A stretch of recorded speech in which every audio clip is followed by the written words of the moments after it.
tenha dores assim que são descritas pelos pacientes como insuportáveis, né?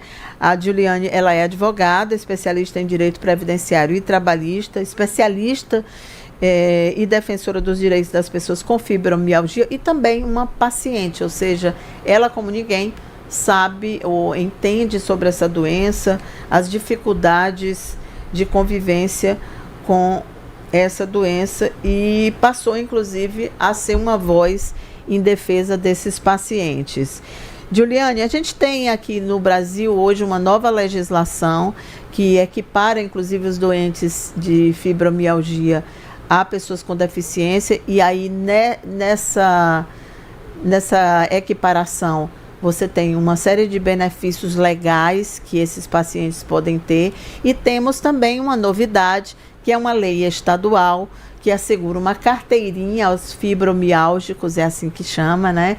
E essa carteirinha também facilita o acesso. Você, inclusive, já está até usando, aqui, olha, já veio com o colar, né? E também com a carteirinha. Me fala um pouco primeiro sobre essa carteirinha. Bom dia.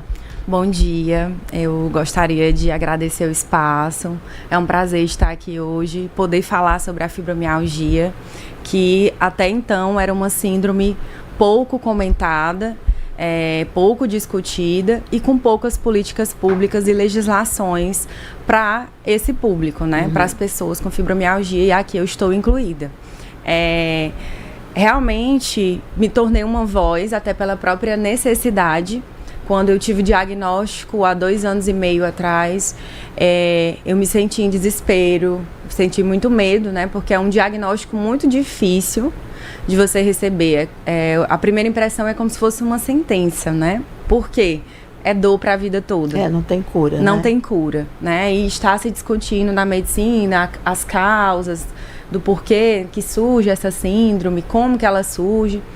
Mas a gente já tem muitos tratamentos hoje em dia na medicina. Para quem não sabe o que é fibromialgia, mas eu já vi que muita gente sabe que as mensagens estão pipocando aqui.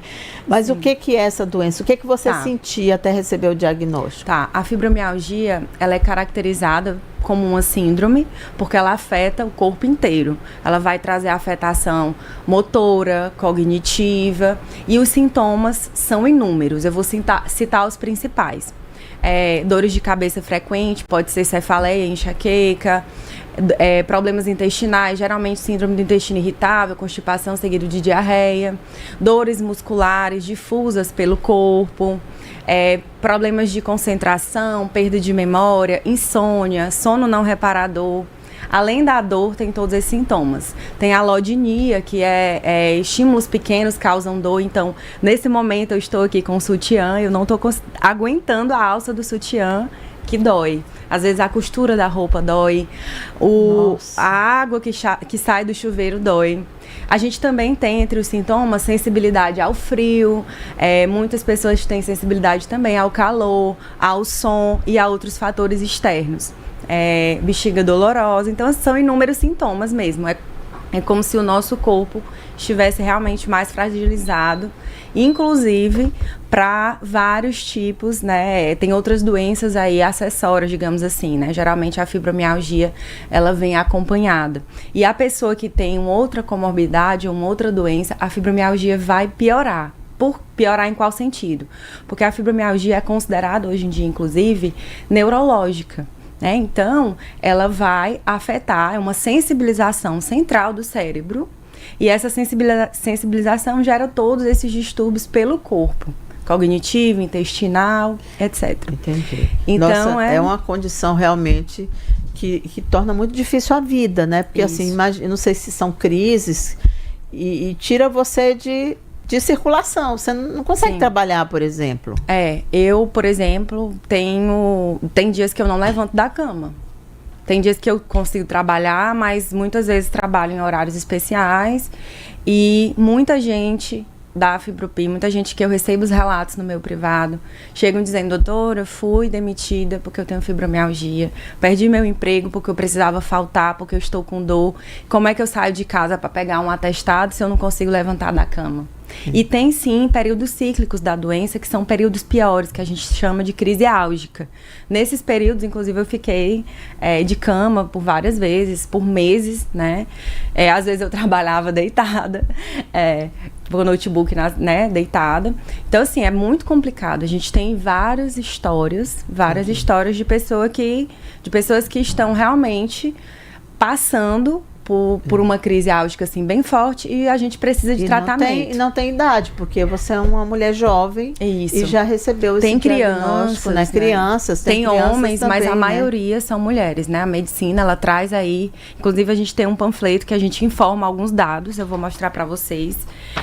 Um dos dados importantes é que é de 7 a 8 vezes mais comum em mulheres, né, do que homens, mas dá em todas as idades. Que a gente tem crianças no nosso grupo, também um pouco mais raro você ter o diagnóstico na infância, mas eu, por exemplo, já tinha fibromialgia desde pequena, só que a condição foi se intensificando na juventude, na fase adulta. Tá. Demorei anos para ter o diagnóstico. Bom, agora que a gente já conhece melhor a doença, por exemplo, por que essa carteirinha é importante? Tá, eu vou até mostrar para vocês novamente essa carteirinha CIP-Fibro, é uma carteirinha de identificação estadual, tá? Ela tem validade em todo o território do Piauí.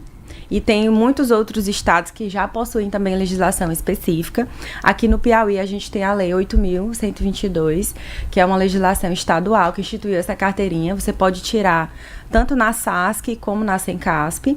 E para que ela serve? Ela tanto me reconhece como uma pessoa com fibromialgia, ou seja, eu tenho uma deficiência invisível, é oculto, você não sabe que eu tenho, né? Só se eu tiver com a carteirinha para poder até reconhecida como fibromialgica, e ela também garante o direito ao atendimento prioritário. Então, em qualquer órgão público ou no setor privado, eu tenho direito ao atendimento prioritário. Por que isso é importante? Pessoas com fibromialgia têm sérias limitações, como eu já expliquei. Sim. Além da fadiga crônica, das dores, cansaço, muitas vezes um cansaço sem explicação. Então, ficar em pé muito tempo gera dor, gera incômodo. Até ficar sentado muito tempo também gera dor. Então, assim, é muito complexo. Então, a carteirinha, ela vem para nos dar esse direito e ajudar no nosso dia a dia. Entendi. É muito difícil para mim pegar uma fila de banco, uma fila de supermercado, que eu tenho que passar 40 minutos em pé esperando. Eu sinto muitas dores. Então, é como se eu estivesse ali intensificando a minha condição. Então, essa é uma identificação que evita questionamento, evita bate-boca em caixa de supermercado, essas coisas. É a Lei 8.122, que foi sancionada pelo governador Rafael Fonteles em agosto de 2023, e é uma lei de autoria do deputado Franzé Silva, do PT, que facilita muito a vida dos fibromialgicos. Eu estou impressionada com a quantidade de gente aqui falando, né, sobre esse assunto também. Você tem percebido nesses grupos que você participa, se há um aumento de pessoas diagnosticadas? Sim, inclusive, esse trabalho que a Fibropi vem fazendo, que é um grupo, né, uma organização, a gente até já está fazendo toda a questão jurídica para poder ajudar mais pessoas, né, através da associação. Então, nós temos pessoas de todo o Piauí, nós já temos mais de 780 membros, ou seja, mais de 780 pessoas por todo o Piauí, tem muito mais. Com esse trabalho de disseminação de informação, as pessoas começam a entender, né, e a procurar o médico. Então, sabendo o que é essa condição, sabendo quais são os sintomas, isso facilita com que a pessoa procure o médico e tenha o diagnóstico. Então, sim, a gente teve uma crescente, tanto na quantidade de membros, como na quantidade de pessoas no geral com o diagnóstico. Estima-se que mais de 3% da população mundial tenha fibromialgia. Nossa, que subnotificado, né?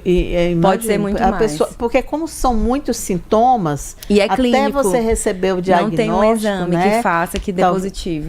Não tem, porque assim, tem algumas doenças que, até por serem mais populares, entre aspas, né, digamos assim, as pessoas conhecem um pouco mais os sintomas e já procuram o médico, né? E a gente não tem no Brasil essa característica, essa cultura da prevenção.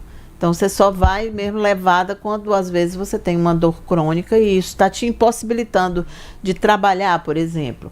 Sim. Bom, você falou aí que dá para emitir a carteirinha na SASC, que é mais fácil por lá, porque, inclusive, já tem online, né? Queria que você explicasse para as pessoas como é que faz para ter a carteirinha. Todo mundo que tem o laudo, o que que precisa para emissão? Pronto, para emissão, você vai precisar de RG, ou outro documento com foto, comprovante de residência e um atestado, relatório ou laudo médico que contém a descrição da sua condição, fibromialgia ou CID da fibromialgia. Então, você tem que também enviar o documento médico. Hoje em dia, a SASC já está facilitando muito esse processo, porque existe um WhatsApp institucional da SASC, onde você pode solicitar virtualmente a carteirinha. E, geralmente, é entregue, se não no mesmo dia, mas na mesma semana. Então, isso facilita bastante o acesso. Você já precisou usar a sua, sim? Eu uso em todo lugar. O seu direito? Já, eu uso em todo lugar, porque, como eu disse, eu sinto muitas dores ao ficar em pé por muito tempo e fico muito cansada, muitas dores na coluna, nas costas, pescoço. Então, eu sempre utilizo, principalmente nos médicos, que a gente sabe que hoje em dia são muitas filas, Demora muito, para atendimento. Então, tudo hoje em dia demora. Até uma fila no caixa para pagar um estacionamento, muitas vezes, né, é demorado. Então, ajuda muito. Essa legislação, como você citou, ela é de 2023, mas ela não estava sendo cumprida. Então, a Fibropi, ela começou a solicitar aos órgãos, né, através do diálogo, pedindo, por favor, emitam a carteirinha. A lei existe, vamos emitir para que as pessoas consigam resguardar um direito tão importante que é o atendimento. E agora a gente tem a nova legislação, né, você até indagou nacional, sobre né? ela. Isso. A gente já tinha outras leis, tanto a nível estadual como federal, e agora a gente tem essa novidade, que é a Lei Federal 15.176, que é uma legislação que foi sancionada em 2025, mas está entrando em vigor agora a partir do dia 21 de janeiro. Então, essa legislação, ela está entrando com tudo agora no Brasil, porque já é algo que já vinha sendo discutido nacionalmente e individualmente por cada estado. Então, é uma luta nacional, né? Uma luta nacional de associações, de pessoas, de representantes, que agora está dando frutos. E eu queria trazer, eu vou até deixar para vocês, esse panfletinho que eu estou aqui, a gente vai deixar no nosso perfil da Fibropi, que é um panfleto informativo. O Instagram da Fibropi é @Fibropi_. Você pode acessar, a gente vai deixar um link, o nosso marketing está aqui, vai deixar um link para vocês baixarem. É um panfleto onde a gente fala sobre as leis, a gente traz alguns dados de pesquisas nacionais e a gente traz a legislação também a nível nacional.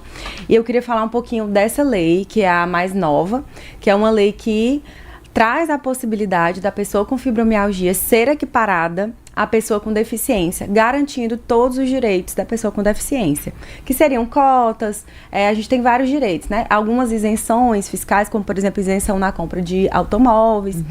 A gente tem aí vários direitos, como passe livre, que são de PCD, mas poderá a pessoa com fibromialgia ser caracterizada como PCD de acordo com essa lei. Mas para isso, fique atento, você precisa passar por uma avaliação biopsicossocial, que será realizada por uma equipe multidisciplinar. O que está faltando? O governo precisa, nesse momento, regulamentar essa lei. Certo. Dizer como é que vai ser feita essa avaliação, quais são os profissionais e quais serão os critérios. Nós já temos na legislação alguns critérios que são utilizados para verificação de quadros de deficiência, mas dessa vez precisa ser algo bem mais específico, voltado para a fibromialgia, tá? Porque ela altera o motor, altera cognitivo, certo? Muito bem. Eu queria agradecer aqui a Juliane Santana Rosso, presidente dessa entidade, que é a Fibrop, que reúne pessoas que têm fibromialgia, defende os direitos dessas pessoas, como a gente viu aqui na entrevista. Muito obrigada. Saúde para você. Obrigada. Saúde para todos nós, né? É verdade, precisamos todos. 8h41, vamos seguindo aqui. Tem um ouvinte lembrando aqui